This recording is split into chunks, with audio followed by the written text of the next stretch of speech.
Good. All right, folks, we are going to get started. First, we want to welcome you. We are so excited to have you with us today as we dive into 5 of the most impactful developments currently shaping the L&D industry.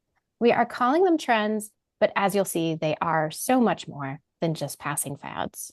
We'll talk through some real life strategies and scenarios we've worked through with some of our most innovative client partners. And by the way, we have one of said innovators with us today as a guest. We will be introducing her shortly. Just an overview of our agenda today. I'll tell you a bit more about our format, who we are, and then we will take a quick journey through the current L&D landscape before diving into those 5 trends du jour. A few nuts and bolts here. We do welcome your questions. Just drop those into the Q&A section of your Zoom bar. Keep those coming.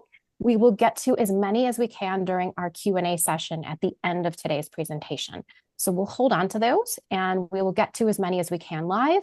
If we don't get to your question live, we will get to it in the form of a follow-up article that we'll share with you. Following today's presentation, we will send you an email with a link to the recording of today's session and any other materials that we mentioned today. So you will absolutely leave with some souvenirs. A quick word about SweetRush for those who are new to us. We launched in 2001 and we have been fully remote since 2009. We focus on performance improvement in digital transformation strategies, which include custom learning solutions, emerging technologies, staff augmentation, talent placement, and strategic consulting to help our client partners develop their learning and development roadmaps. We are honored to receive numerous industry awards for the solutions we develop with our amazing client partners. Quick word about who we are. I'm Tiffany Vojnovski, Senior Learning Strategist and Bird Enthusiast here at SweetRush. I get to shine a light on the innovations and thought leadership going on at some world-class organizations in a whole range of industries. I will be your moderator for the next 57 minutes or so. I'll keep track of your questions and engage with you in chat. Speaking of amazing client partners, we have Ashley Cooper of Capgemini with us today. Welcome, Ashley.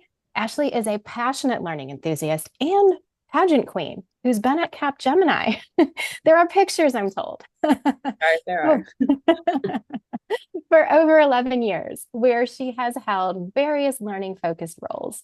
She is currently head of marketing for learning, where she bridges the gap between learning solutions and employees, ensuring that they reach the right employee at the right time in the right way.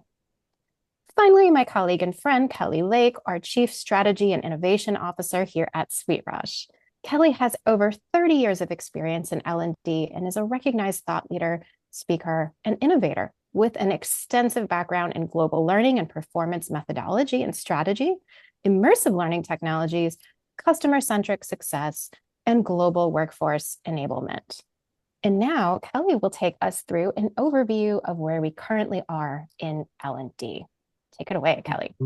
Thank you, Tiffany. And Ashley, thank you so much for joining us today. I think there's a tremendous amount of knowledge that you'll be able to dispose upon everybody here on the call, and I think that's fantastic. But just to level set where we are as we started going and talking about the trends, just to see that there are certain themes that we are seeing carry over from last year, right? So we've been talking about upskilling, right skilling, just-in-time skilling. So we're moving forward, a lot of organizations with the skill evolution. And what does that truly mean? Well, it means that we are now focusing on organizations on building an enable framework for skills. And within that too, it's concentrating not only on learning agility, but focusing on a little bit more, personalization for all of our learners as we go forward. But it's the workforce readiness. That's really the key discussions and some of what we're going to be talking about today. And then also, not only from the digital inclusion, but that AI human collaboration. And then very, very important as we start to talk about AI, which leads to the movement in our, we're seeing in the industry around transformation. What does that look like? And we're seeing, the evolution of, learning and the talent ecosystem coming together in partnership to be able to support the organization and more specifically, learner development. And I think that is so important. It's more of a holistic approach. And it's encompassing. It's not only from, how are we moving forward from an organization, but how are we doing this, to adaptive, learning as opposed to, separatism. And I think this is really important around that learner journey. We'll give you some examples as we go through, which leads us to impact strategy. What is the value of L&D back to the organization? Over the last several years, we're talking about aligning, learning when it comes to business. More so now, what does that look like for learning leaders, their roles, around engagement, around measurement? And we've always had that performance mindset, but it's now coming back to business visibility in the end run and how we're doing that and how we're pulling together that continuous improvement across the board, but also embracing innovation. And that's a big topic, which leads to AI. So organizations are saying, where are we now with AI? Embracing it as a strategy, but actually looking at AI in the flow of learning. And we'll talk a little bit more about that and how that impacts personalization. Now we're talking about hyper personalization, but looking at the analytics. And again, it comes back to different types of approaches. We're going to talk a little bit more about how, immersive learning is tying in with AI. But most important, and I call this out, is that human AI partnership. It is the synergy and how learning leaders are looking at it a little bit different and more inclusive. So I'll hand that back to you, Tiff. Thank you so much, Kelly. That was a great walkthrough.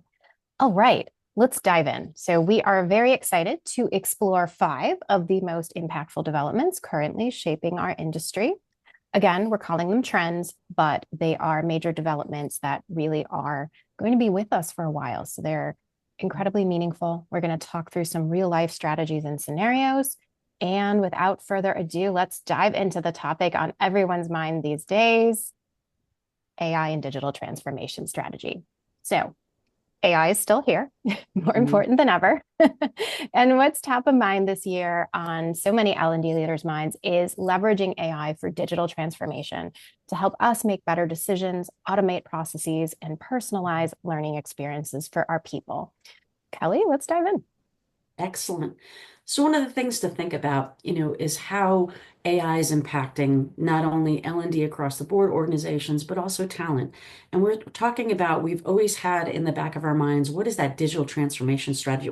How do I encompass that? Now we're adding into that AI component of it and how it's affecting business on a day-to-day. So it's not only from decision making and analytics, but it's also the overall experience that we're looking at from our learners.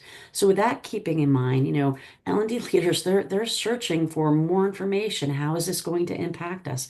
What's my bottom line? How is it really going to affect my learners as we look at this in a holistic? And how am I going to be able to produce, what that roadmap looks like for my organization? And oh, by the way, I have to partner with talent, but this is great because it's a great collaboration.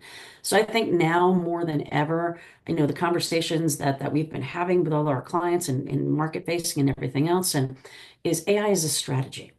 How am I as a leader looking at AI within my organization? Not just looking at us from a tool perspective, but from an overall strategy. What are those different pieces that I need to pull into, my digital, strategies as I look forward? Now, AI is a total part of it, excuse me, as we look at business success.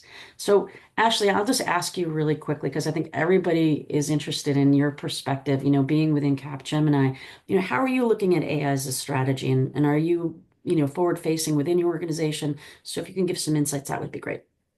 Absolutely. And here from a Capgemini standpoint, it's one of our biggest offerings to our clients. So we're really trying to practice what we preach in this as well. But my biggest advice to everyone is that if you're not starting with AI, you're starting wrong. And I know that that seems bold, but it's really the truth. And I think when you're thinking about it from a strategy perspective, it's so important to keep in mind what your ultimate goals are, what your company culture is, what your ecosystem is, and what you want to achieve with it is. There's so many things you can do with AI. It's completely endless, but creating that strategy of what it looks like now, what it looks in a few years, and being able to continue to evolve with it, I think is so important. But really, how is it going to help you improve those experiences for your end users or your employees, and what you ultimately want to achieve at it should be at the heart of what you're doing within this strategy. Yeah. Absolutely. And if we look at learning, AI in the flow of learning, right?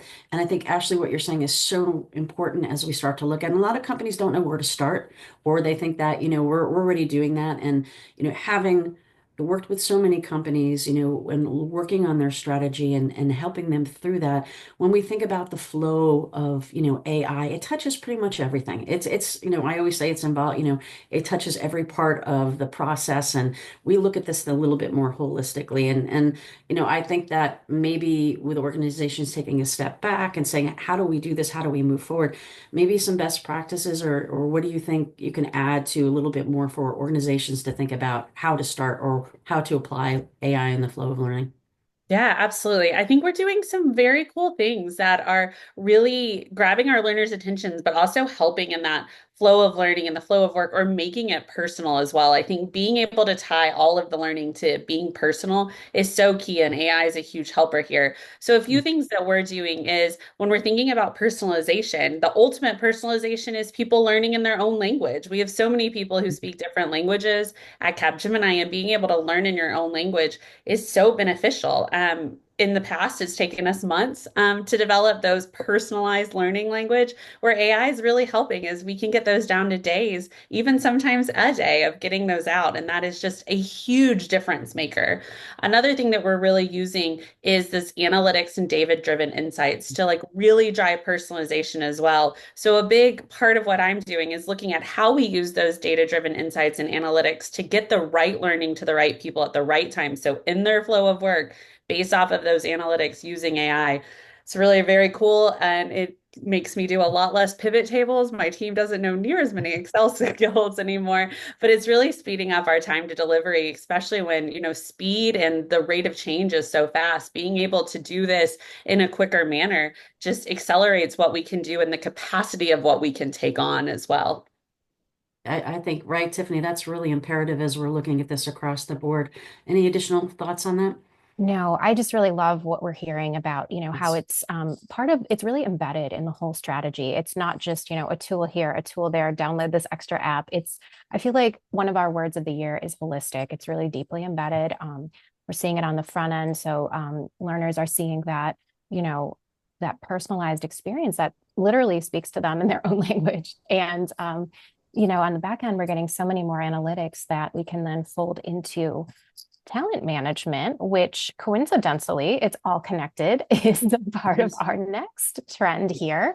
We talk a whole lot about skills in our industry, and to rise above the skill shortages that we are seeing all over the world, we need nothing short of transformation, another word of the year. How do we get there? Let's take a look.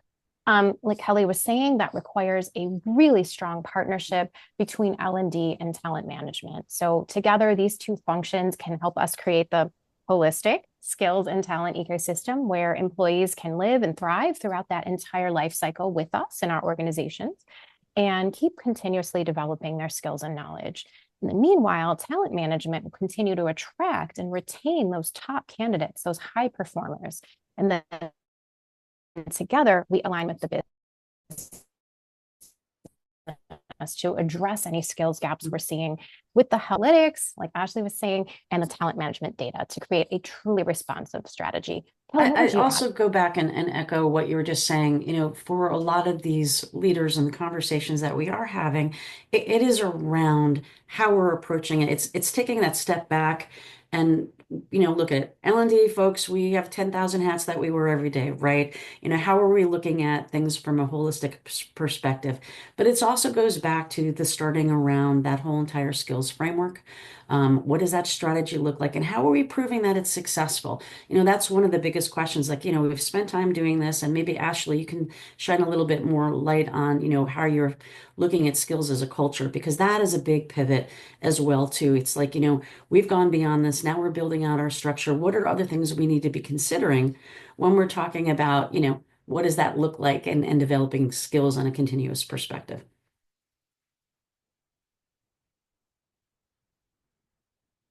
Yep. Oh So gosh, I think we've lost Ashley. okay, we'll keep addressing that. And I think too, Tiffany, as we're looking at, building out those different skills areas, Ashley had a conversation with us in regards to, what? We really need to define what success looks like and what those skills actually are within an organization. And then she had shared with us that we start from the foundation. We go back and we look at the skills, we define them so everybody's on the same page, right? We're building this out and we have numerous different approaches to that framework and how we're doing that. And I also think that one of those biggest aspects is retaining the employees. We bring together this great ecosystem, but what's keeping employees engaged? How are they, moving forward with a little bit more of, we'll talk about self-directed learning in just a little bit, but what does that look like from the beginning? Hey, we're onboarding folks, new hire orientation, straight through to success planning, from a learning perspective. But that employee, how are we engaging them to ensure that they're feeling that they're part of the culture moving forward? And I think there's so many different things that talent and learning bring together and the benefit that we can look at a little bit more holistically. And I think we can go to the next slide and just talk a little bit more about those benefits. So, Good. And Kelly, I right. just want to interrupt you really briefly and let you know that Ashley has landed. So Ashley, Nice. glad technology's brought you back to us. Did you have Yay. anything to add there? So Yeah. actually, just back to the skills perspective, if you wouldn't mind just jumping in there, that would be wonderful. Thank you. Yeah. Sorry, I feel like we always plan so well and internet like really makes our life challenging, right? But I'm back now, hopefully Excellent. this day. Yeah, I think having skills are everything. And I mean, I think the last few years have been so focused on skills and where we go with skills and what we're doing with skills. And I know for our own journey, it's been a truly wild ride. Like even back to the first days of how we define a skill, which I guarantee I could ask everybody on this call how you define a skill, and we would end up with 1,000 different answers on what a skill looks like. So it took us a really long time to decide like what is a skill and what is a skill for our organization. So then once we found out what that skill was, we started to look at different roles. And within each roles, you could have 1,000 skills, but people can't learn 1,000 different skills. So we really started to narrow that down to what is a career skill and what do these career skills matter. And this is all so important, especially when it starts to talk about that relationship between L&D and talent management, because to employees, they don't want to see this as two different things. They want to see how our skills relate to what they're doing from a talent perspective. So we started looking at this in parallel with talent on how skills affect that employee life cycle. So when we're thinking about it, when somebody's onboarding into the company, being assigned those career skills, knowing exactly what those career skills are, or changing roles and knowing what my new career skills are, but then continuing on through the employee life cycle and looking at performance management, having that be a part of that conversation in performance management about how I'm progressing my skill set, how am I rating my skills, how am I developing within these, how do I know from a skill standpoint that I'm ready for promotion, how does this tie into that promotion cycle, and then also how are we celebrating people who are mastering skills and becoming these leaders. So it really is a continuum through the entire employee life cycle that ties into that talent management. And I really see the L&D and the talent management closer than they ever have been, because we need to offer that one picture to our end user or employees so they realize like what they're doing, how they're getting a benefit, how they're getting through this in a career progression, and that the company as a whole is tied together in their thinking. Absolutely. And I think that is so important, Ashley. And I'm glad that you were able to come back in on timing, because I think for people that are listening and being challenged in the market, having real life applicable, this is what we are doing. And we can bring in so many different verticals that we are working with, in with our customers, and, not only from, pharmaceutical, biogen to financial services to you name it, manufacturing across the board, transport, all these different, there's a common theme that goes across, right? And I think that you just completely exemplified some of those challenges. And I think if we take that one step further to talk about what do those synergies look like? So organizations, people might be on the call saying, you know what? We haven't really had that collaborative approach between learning and talent before. What does that look like? How could that benefit us? Or even those that have done that before, a little bit of validation. So, it's not only the strengths of the two areas coming together, but it's also the technology. It's also looking at things from what's transactional or transformational impact, right? As we look across this as well. And how can we combine that? Because in the end, it comes back to ensuring that we have high performance employees, but it's the growth, it's the individual, journey as they're going forward. And it comes back to ensure that we have organizational success. So I think, thank you for sharing that, Ashley. And I think that is so imperative to being able to understand, where we are, why we're bringing this up, and how this impacts everybody that we're speaking to. Absolutely. Thank you both for that. And I love this idea that we're presenting to the learner a more holistic look at what skills are involved in their role, what skills will get them to the next level, and how do I know if I'm there? That's so important, I feel, rather than just a lot of different things being thrown at them. And maybe they don't know what they don't know. They are not sure how to parse all that. We're helping them out with that. We're really curating that. And I think that is so important and leads so beautifully into our next trend, which is strategic workforce planning. It is all connected. So L&D leaders are leaning on that partnership more than ever, just like Ashley was saying, to prioritize employee retention and leverage those personalized learning analytics that we get through digital transformation and AI, that we get through that piece, and to align even more strategically with business goals and objectives. And that goes back to ROI. That helps us achieve greater ROI than ever before, and then also demonstrate our value add to the business. So Kelly will tell us more about how this looks.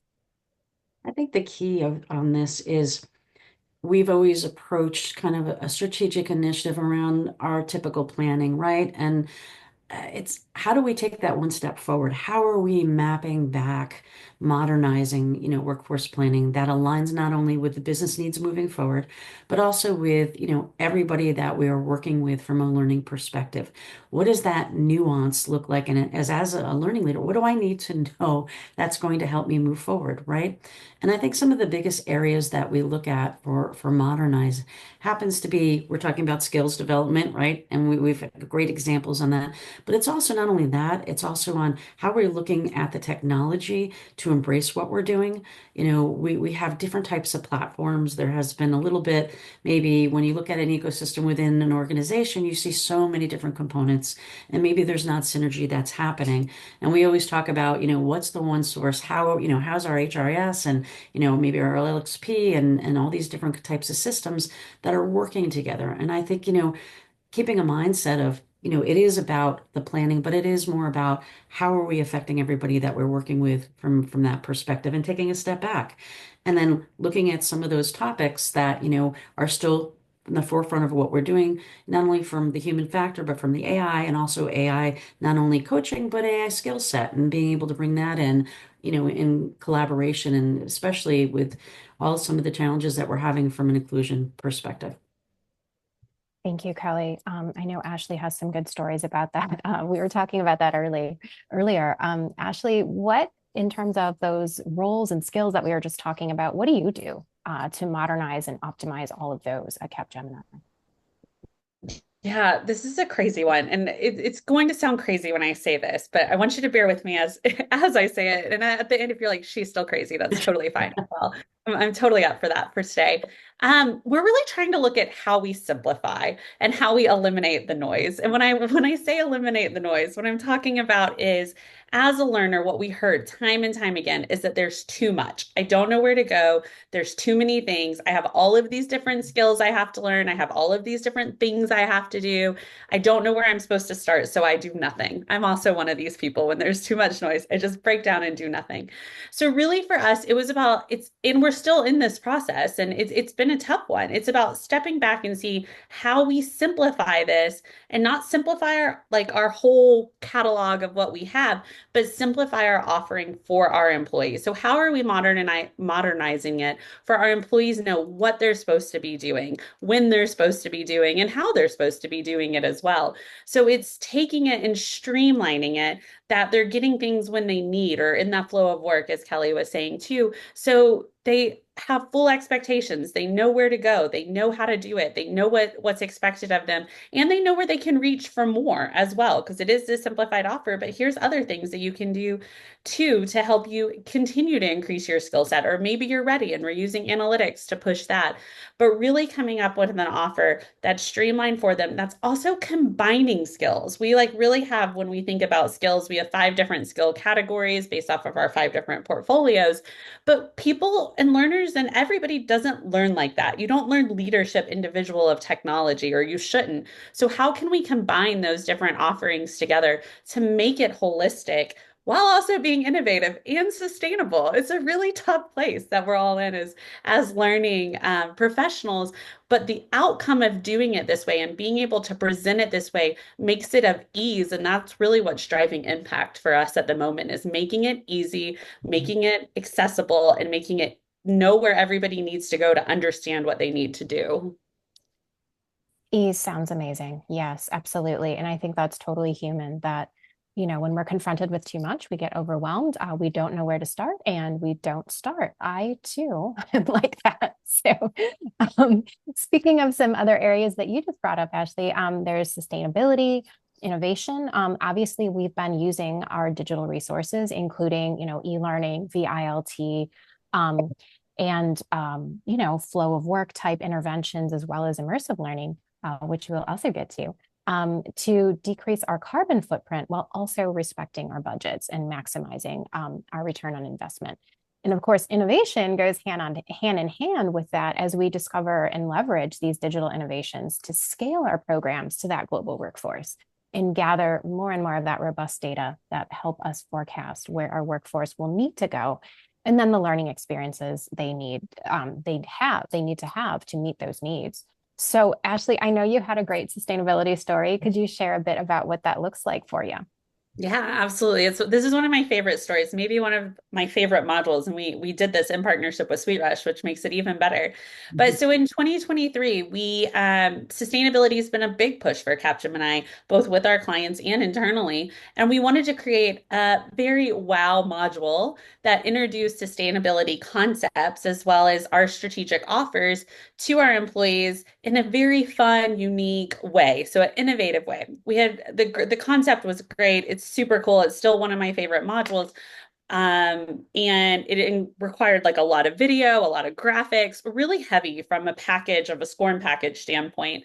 So last year we really looked at that and we wanted to make it more sustainable as a learning module. So sustainable in the sense of what we were offering, but also sustainable in the sense of what we were doing. So we took that, and I'm going to look up because I have some exact numbers that I pulled from the team.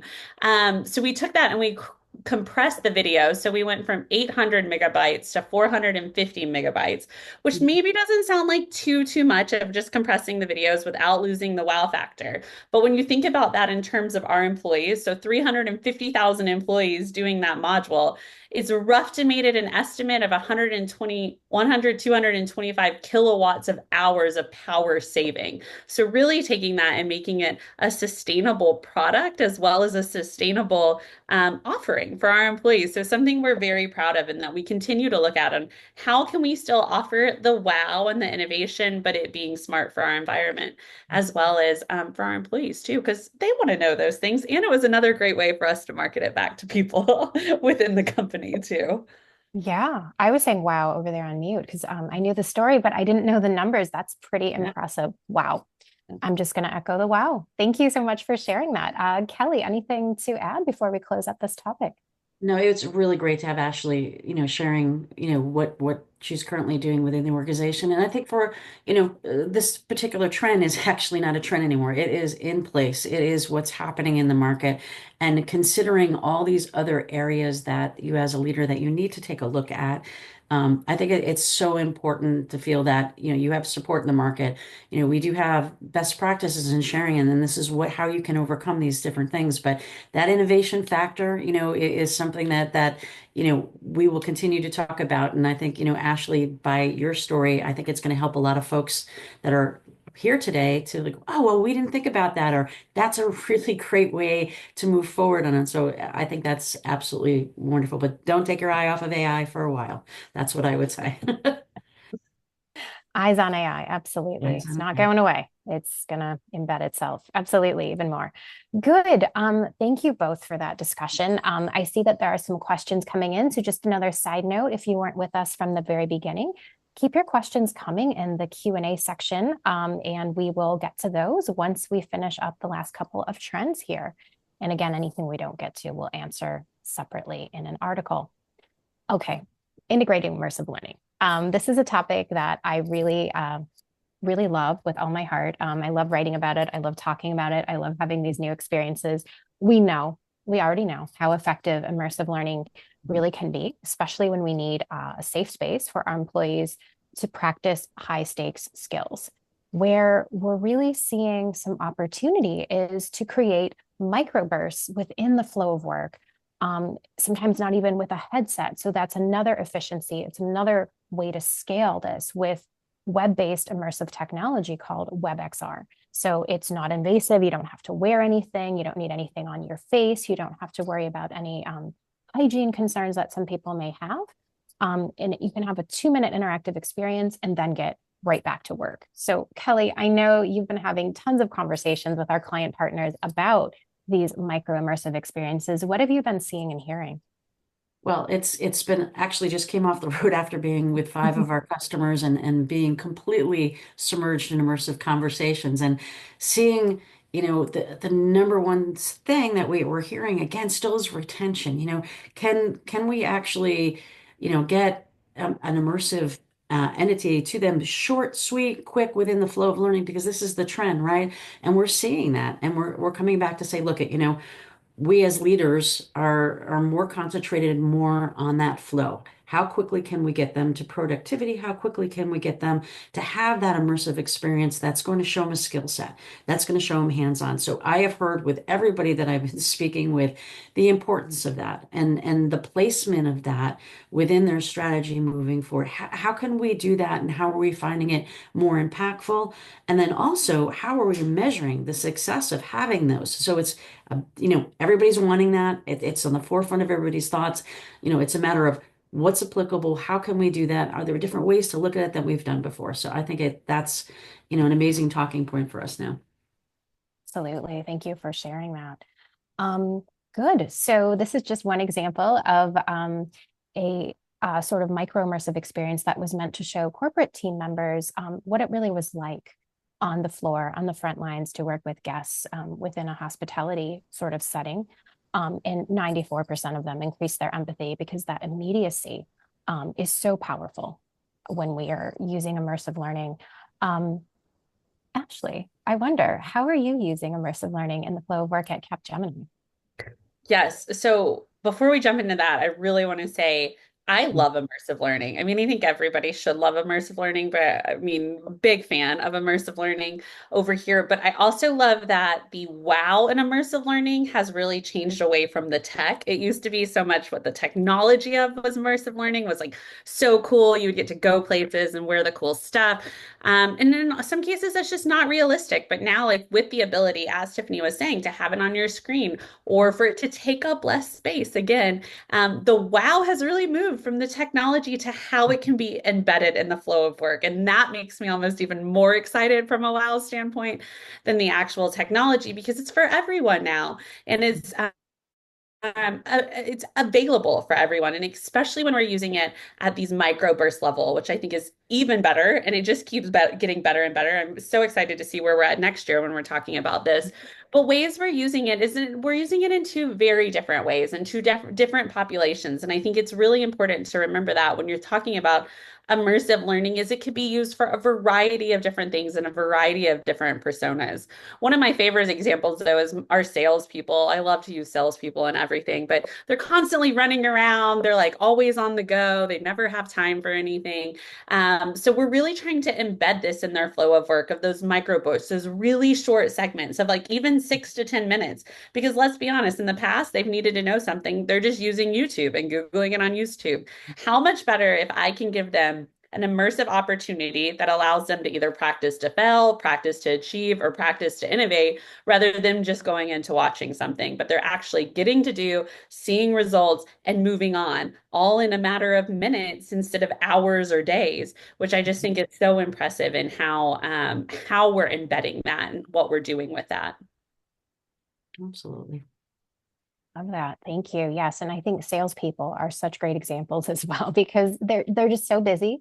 Time spent training is time not spent selling. They're very time conscious. They're often big travelers. They can be road warriors, sky warriors, whatever the case may be. But they're just such a compelling audience, and their skills are just so immediately they're just they want to see an immediate return on their skills is what I want to say here. Absolutely. And I think, one thing to add here, Tiffany, what you had said is there's different ways to look at things. There's different ways. This particular example that we worked with Hilton was about empathy. It was about, how often do you think about using immersive learning when it comes to empathy and being able to show leaders, what is happening, with workers in different areas so they can make educated decisions to impact that. And again, this trend is beyond a trend now. It is embedded in every single thing that we're doing. And, you can just see a high level example of that. And we would be more happy to show you, other examples that might be applicable to different industries and different ways, and maybe some ideas that you've never thought of before. So I think this is a great example, Tiffany, that you've shared. Yeah. And I think if I could jump in one more time as Oh, well, I think so many times too, we think about senior leaders or salespeople or people using immersive learning, but it's also really important. Like we have a program right now for our first time leaders. So people first time having those people management conversations or first time like having truly hard conversations from a leadership standpoint. We're talking about, and people right out of college or right in the beginning of their career. And these immersive opportunities are equally as valuable for that persona as well, of being able to give them this space so they know what they're doing when these conversations are actually happening, and being able to feel that sense of like disappointment from on the other side or achievement on the other side and how to react. So I think it's equally as valuable to think about for all your personas when we're looking at immersive learning. Absolutely, Ashley. And I think that is such a great point to raise because it's not just, one level.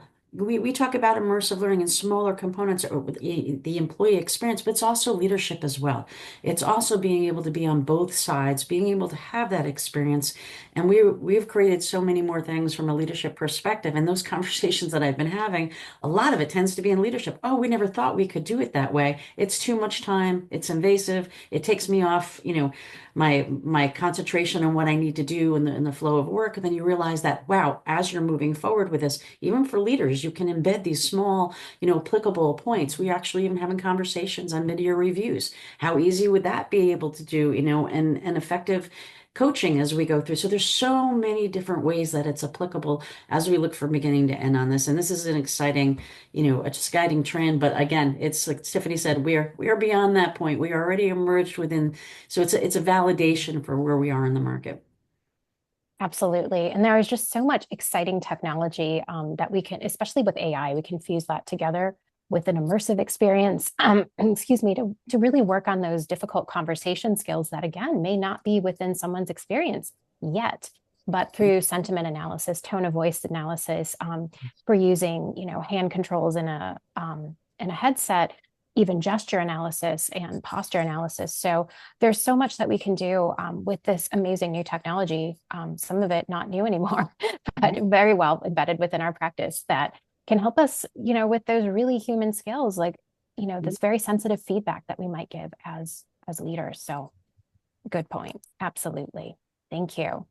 So capturing the knowledge of our in-house experts has become super important. We have multiple generations in the workforce right now. So curating and growing all that organizational wisdom and then turning it around and making it universally available to all of our people in-house is becoming a really important part of our role as L&D leaders. So this helps us sort of break down our silos that get in our way across our businesses and help us create a knowledge ecosystem that will grow with our people and with our business. Kelly, could you share a little more about why this is so vital right now? Oh, absolutely. Beyond now more so than ever in the market. We've struggled forever, with how do we capture, institutional knowledge or wisdom, right? How are we doing this? And, working with so many different customers, it's a matter of them coming back or strategic partners and saying, we do this and that's okay, but most of our knowledge sometimes walks out the door. And then, we're not able to have that, cultural transformation. L&D rules have changed so much over the last several years, right? It's not only from, I have to worry about my bottom line and everything we're doing, but it's more about how do we curate the knowledge that we have? How are we pulling that into more of a knowledge management approach? Because it's vitally important. And it's so important that we're looking at this because it not only leads from, retention and having empowerment for employees and what they're doing, but it's also how we're transforming the whole entire workforce in general. It helps business goals. It helps us move forward in so many different ways. But there's certain core factors that we consider, right? So not only how do we organize our knowledge, right? So it's not only we pull things together in small quantum areas or within an LMS, but it's actually building out an ecosystem where we can actually use the content, update the content, and then have that unification. And it's also, we have different systems that we can use. We have different tool sets that we can do. And I don't think that, a lot of organizations have thought about, well, knowledge management systems are like a little bit outdated, but not so. Now you have embedded within them, skill set development. You have talent, protocols that are involved with it, and it becomes more of a holistic approach for employees, but also for leaders to be able to extract data that they need. And that leads back to the learners, right? So now, as part of that knowledge, process, it's like, wow, self-directed learning, and where's the empowerment with that? So, I look at Ashley and everything that you've been talking about today, and very interested in learning a little bit more about like how are you focusing on knowledge management and self-directed learning?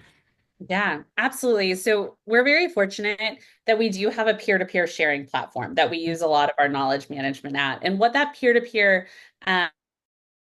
sharing platform is that anyone in the company can set up a session and anyone in the company can attend. They're open, they get filled. They're really wonderful. I was just on there the like earlier this week when we were talking about it, and the amount of series that we have and the amount of sessions in different languages as well, and the amount of people that are attending, it blows me away. And what I really love about this peer-to-peer sharing is not only are we able to capture it, right, from a knowledge management standpoint and make it scalable, a lot thanks to AI, is that it helps embed that culture of learning. And I mean, let's be honest, that's what our ultimate goal is. And as learning like L&D professionals and within our organizations is having that culture of learning. But it empowers our people to share what they know, for others to go and ask for people to share what they know, and then also to be recognized as leaders for sharing what they know. So it creates a continuum that allows people to develop, to help others develop, and to feel like a leader in their field, all while growing skills and allowing us to capture content that could be something that we could use down the road or something that we could use immediately. So it's really wonderful to see. And it's just really tying into all of our bigger goals from a strategy standpoint and where we see where we're trying to go of that culture of learning. It also helps us capture learning hours, which are super, super important to what we can report on, but also to see what the trends are within the company too. So how are people like what are people going to these sessions to hear about? What are they talking about? And then how can we also plant experts within the field to talk about some things that we need from a knowledge management standpoint or from a skill standpoint too? Yeah, excellent. And I think that's so relevant as we start to look at a lot of companies, are struggling to have like a framework in place, right?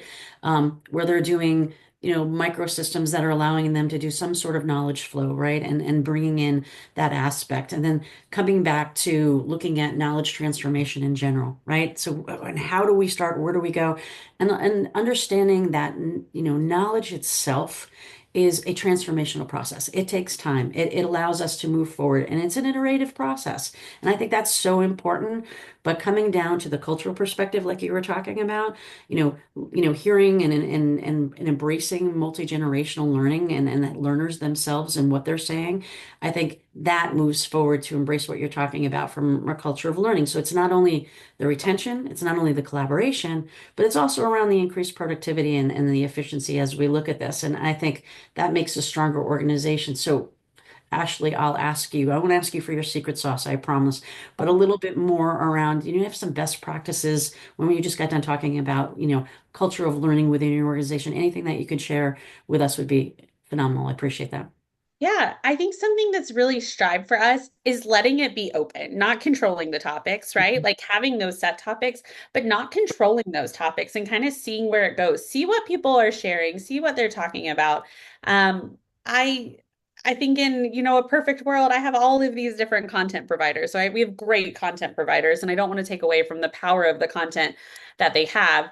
But like the other day, I had a colleague who's great at making PowerPoints, absolutely fantastic at making PowerPoints. We probably also within our LXP have 70 PowerPoint like classes you could take from our different content providers. Everyone has one, right? I'm sure everyone's been to one. She put up one of these of like creating impactful presentations into our peer-to-peer sharing site. It was oversold within like a half a day. And I'm like, and I thought to myself, like, why? Why are people going to this instead of being like, oh, let me go take this quick course?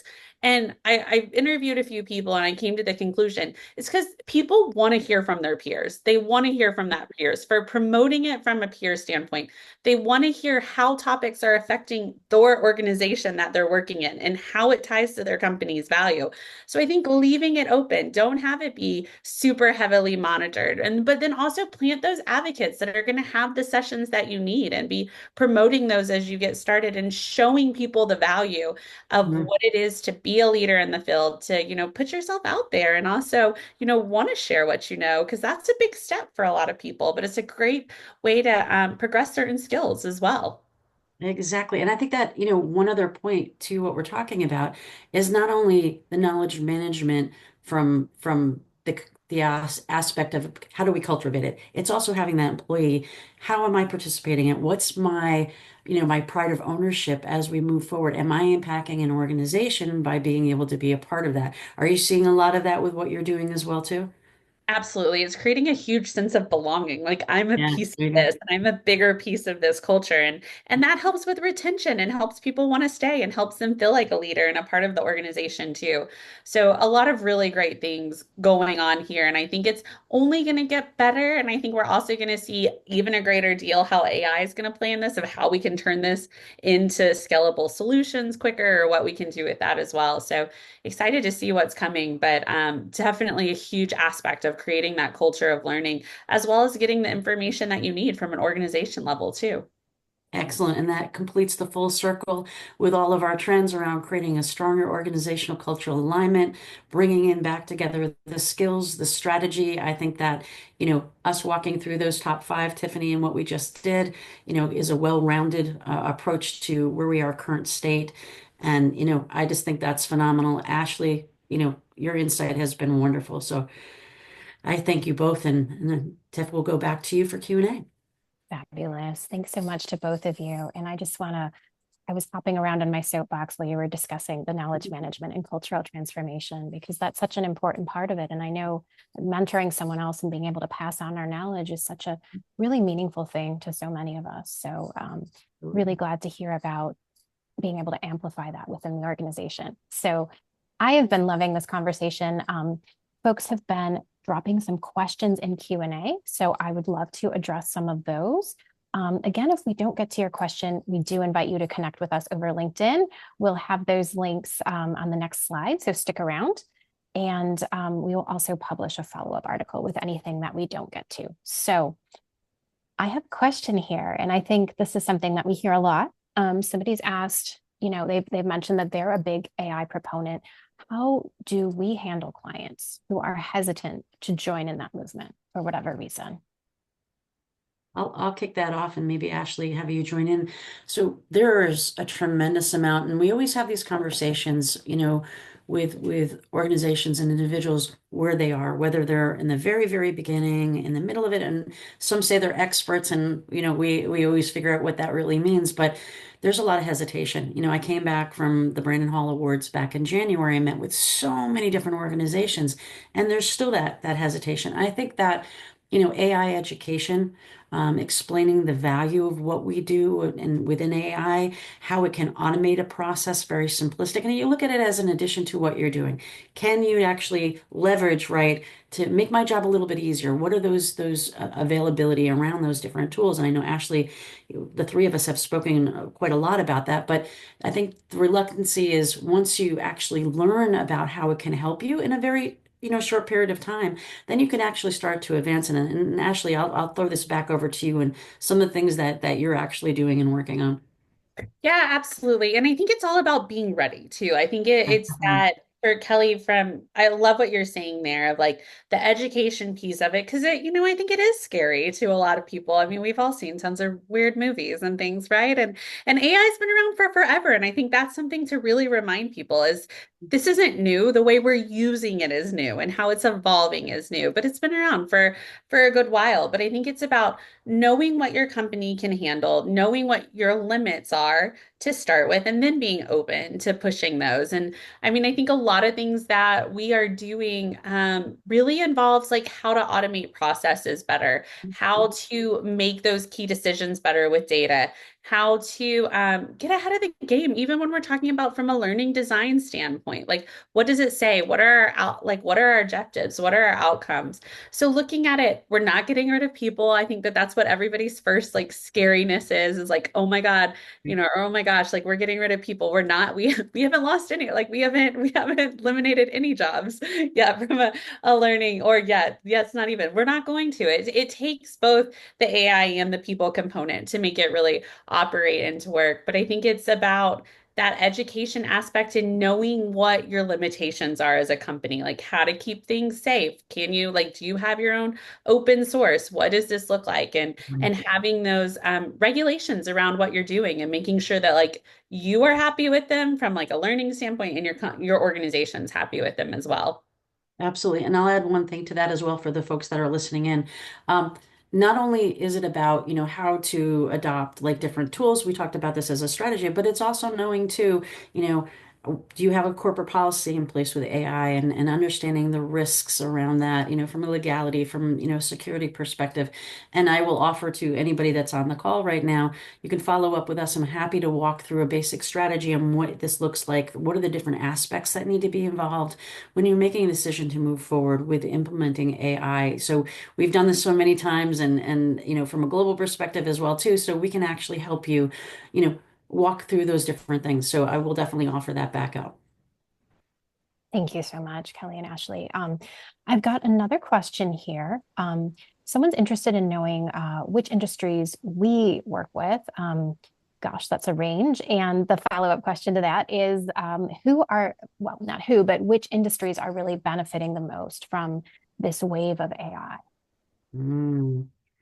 Well, I will maybe Tiff, you can join in on that conversation a little bit more. I will tell you, we are pretty much industry agnostic, with certain areas.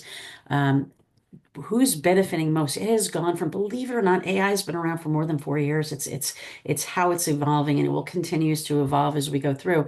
Whether we're using it, organizations have been using it from manufacturing has been a huge industry when it comes to the analytics and the operations. That's where pretty much starts. But now we're seeing it not only in automotive from being able to utilize automation on that. We're seeing it from coming off of, I will probably say about the last 9 flights that I've had, having conversations with folks that are in the industry saying, hey, how are you using AI? And they're like, oh, we use it every single day. We're doing this to automate, our schedules and what we're employee development. We're using it as a streamline through employee development as well. We're using it for sales training. So interesting to be able to have those interactive kind of approaches, even with, we're working with the hospitality field and so many different things around AI coaching and different aspects, or even role playing. There's a lot of different ways. And I think that it had been segregated in the past to certain industries. Now it's opening much larger to have more beneficial areas. And we can talk post this and send you a little bit more information on what's being done in those core areas. And I think that's a wonderful question. Thank you so much for that, Kelly. I would agree with that. I would absolutely echo that. honestly, I think L&D is really beginning to push that outside of, Silicon Valley and the industries that you would normally expect into Exactly. very human, very high touch industries. So that's really exciting. Good. We've got another question, and based on the timing, I believe this one is also dealing with AI. Someone is wondering how we suggest that smaller companies get started. And they mentioned that they don't want their content on the web. So I believe that may be speaking to that data security privacy piece of, having their content used to train an AI model, perhaps. Great. I think that when smaller organizations are starting their approach to thinking about AI, it's more impactful. And people will argue, well, if you're large, we have so many people, it's going to, smaller organizations need to be very strategic in what they do. It has to impact every single thing that they're touching because it hits their bottom line, right? So with L&D and talent, you have more visibility on, whether we succeed or, what are those challenges as we go forward. So there's entry points into AI to help streamline something as basic as automation. It may be from L&D, you can actually start to pull in this if you're developing yourself. Something as basic as, hey, we could create the outlines, what we need for training, or even going to like high level kind of PowerPoints. And Ashley was talking about this before. Simple tasks, and it doesn't need to be a big foray into here's our gigantic, we do have best practices for entry points. And I think one of the biggest things for smaller organizations is win, right? Having a win immediately. What can we do that's maybe a little bit low hanging, but it affects us from an automation perspective, or it allows us to actually have a little bit more of our time, when we're planning. So I think there's certain areas that we can actually, provide some feedback to, very simple ways to move in. This way you can get stakeholders involved, looking and getting the feedback, and you can prove success very quickly. I love that. Thank you, Kelly. Someone's just messaged us that their brain hurts, but in a good way. So that's encouraging, I think. I want to transition to our final slide, but I think we have time for one more question. And this one happens not to be about AI. And Ashley, I think this is a great one for you to speak to as well. Someone's mentioning that they love the idea of leveraging multi-generational perspectives to drive cultural transformation. They're asking, what are some ways this can be facilitated throughout the organization? Yeah, I mean, back to like some of my past experiences too. I think thinking of it from a change strategy, right? Like having those dedicated change agents, if you will, give them a fun title, but plant those people, let those people be your advocates to start as well, and really push them, like push those. It takes some showing first, like a lot of things. It takes that showing and role modeling it for people to catch on, and I think that that's one of the best ways to do it is to be like, oh, I've got some strong leaders in these people. Give them an opportunity to try and to really promote that, and then opening it up to people and having that change kind of ripple through and creating that change, but having a movement behind it because it definitely has to be facilitated to start. If you just leave it alone, no one wants to step up and be the first. So having those confident people to be the first, and then letting that ripple down into that change, and having the right people in the right places and being able to promote it, and then showcasing the benefit. I think so many times we just want to dive in and it to work, but you really do have to showcase the benefit and continue to showcase the benefit of like what it's bringing to the organization, what it's bringing to individuals, and what it means to give back as well, and like what that's creating. I love that. Thank you so much. It looks like we are pretty much to the end of our time together. So thank you for closing us out with that, Ashley. I love that idea of these confident folks who are ready to take that first step in a supported way. So time flies when you're having fun. I know the three of us have had fun, and we could keep going for at least another hour, but we know there are some limits on your day. So if you are feeling you could go for 5 more trends, I'm going to pop into chat our full ebook of the top 10 trends, really lasting developments shaping our industry right now. So that's L&D and talent management. And you can find the other 5 there. The direct link is in chat. And we do invite you to get in touch, to reach out, and we will be reaching out in turn with our recording. So thank you everyone for attending. Thank you, Ashley, so much for being with us today. Kelly, thanks for another great conversation. Appreciate it. Absolutely. Absolutely a pleasure. Thank you, Ashley. Thank you so much.